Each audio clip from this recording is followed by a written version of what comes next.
Welcome back. There's a very important Harvard study that shows a man and a woman negotiating for salary. They are actors, and a script was given to them. They say exactly the same words, and they each negotiate for a salary raise. This was recorded and then shown to an audience. When the audience was asked whether or not they should give the raise to the man or to the woman, the audience said yes, give it to the man, but do not give it to the woman because she is too difficult to work with. This is the reality of what women go through in negotiation. If you push too hard or even ask for a salary raise, at times we're looked at as we're too aggressive or too assertive, and it goes against gender stereotypes of us being warm and taking care of others before taking care of ourselves. For women, negotiation requires graciously assertive behavior. For you to be effective, it is important that you are simultaneously perceived as smart and warm. You may hesitate to negotiate assertively because the backlash that can come with it includes being evaluated harshly for negotiating, or people being less willing to hire you or want to work with you because they deem you to be difficult to work with. Now, I know this is not fair that there's a different set of rules for men versus women. Believe me, if I can change the way things are, I would. But given the reality we live in, you have to make a choice. Do you want to continue doing what you're doing in negotiations and keep getting what you're getting? I have many women of all ages, specifically millennials and younger generations, who get very bothered. They get angry when I share with them that in order to create win-wins in many of your negotiations, you do have to work with gender stereotypes, but only when you want to. You get to do it on your own terms. Therefore, you stay in charge of who you are and in your negotiations.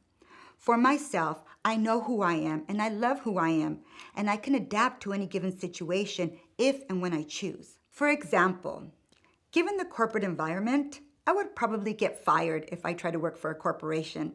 I have my own business and I'm used to doing things on my own terms and the way I do them. However, I know the reality that I do need corporate America in many different ways to help support the different causes that I support. For example, if I'm going to walk into a corporate boardroom to ask executives to fund a grant program that I need in order to go into the community and make change, I know that I cannot scare them in the way I show up. And what I mean is that I need to adapt my behavior so that I may not give off too much what is called energy because it becomes overwhelming. As a Latina, I use my hands a lot when I talk, and I usually wear red lipstick. Now, going into a corporate boardroom, I would use a more neutral lipstick. I would definitely not have red nail polish. It'd be overwhelming at times. And I've been told that when I have so much energy, they don't know what to do with it. Executive friends of mine have told me that it's just they're not used to that much energy and that I should tone it down. Now, I have a choice. I can either get angry and tell them I'm not going to do it, or I can say, hey, if you're going to give me $100,000 to help the community, I will adapt. And that's what I do. But I do it on short term, and I do it on my own terms, when I can and when I want to do it. That is negotiating on your own terms. Now, you can also flip the script and learn how to manage how others perceive you. Studies show that women can be simultaneously perceived as competent and warm if certain things are in place. A key lies in what's referred to as impression management. This means honing your ability to control, monitor, and manage the impression you make. You do this by applying the 3 elements of impression management, which are language. The words you use can impress people or put them off. Tone is very important. The way you sound influences the impression you make on others. Framing, how you convey your thoughts and messages influences how people perceive you. I will give an example in a few minutes. There are specific strategies you can use to project yourself as likable that will help you get accepted by the people you negotiate with and create an impression of yourself that will help get your points across without alienating the other person. The first strategy is using inclusive language. Using the words we and us instead of I makes the person feel closer to you and subtly encourages the other negotiator to engage in problem solving. The second strategy is using a strong yet pleasant, friendly tone and approach that emphasizes your warmth. Your warmth is key in a negotiation. You can illustrate this by showing authentic appreciation for other people. The third strategy is framing the negotiation as if you were advocating on behalf of a protege, a team, a client, a communal approach. Research suggests that when you act on behalf of another person or represent a collective, you'll be more effective as a woman. Make sure that you monitor all of these 3 elements to manage the impression you give.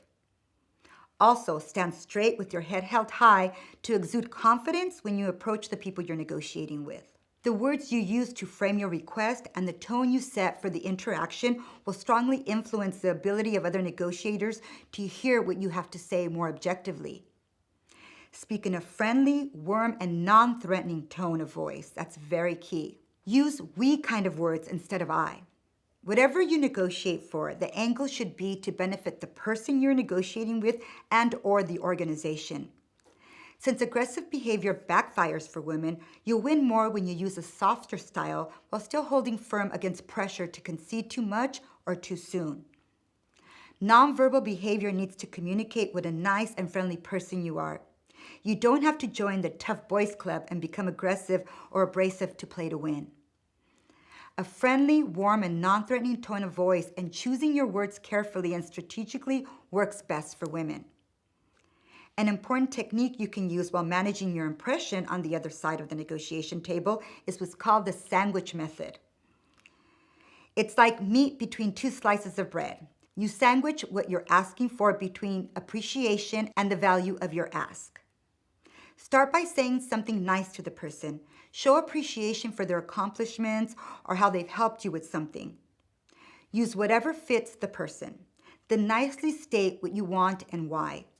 Then finish the sandwich by explaining how granting your request will benefit them individually and benefit the organization. In other words, it's all about everybody else benefiting from whatever it is that you want. You have to make it about them. For example, a student of mine, whom we'll call Michelle, worked as a marketing manager for a large company. Her boss, Bill, had a pretty big ego and felt the need to call her into his office every Friday to tell her what she did wrong that week. He called these weekly sessions coaching sessions. Michelle disliked Fridays, yet she couldn't deny that she learned quite a bit from her boss during those sessions. One day, Michelle heard about a senior marketing manager position open in a different department in Tom's team. Bill was not fond of Tom. Yet Michelle knew if she wanted to move up to senior manager in Tom's team, she'd have to negotiate with Bill, her boss, and get his buy-in to support her move. She thought to herself, how will I ever get Bill to support my move away from him into Tom's team? He doesn't even like Tom. Using the impression management strategy, she used the sandwich technique in the following way. She began by showing her appreciation to Bill by stating the following. I want to thank you, Bill, for spending every Friday reviewing my work and coaching me on ways to improve. She then moved on to making her request and said, due to your help, I feel I have reached a new level of aptitude and am ready to take the next step. I would like to request your support in applying to an open position in Tom's department. Now, to complete the sandwich, Michelle needed to show how getting what she wants would benefit both Bill and the organization.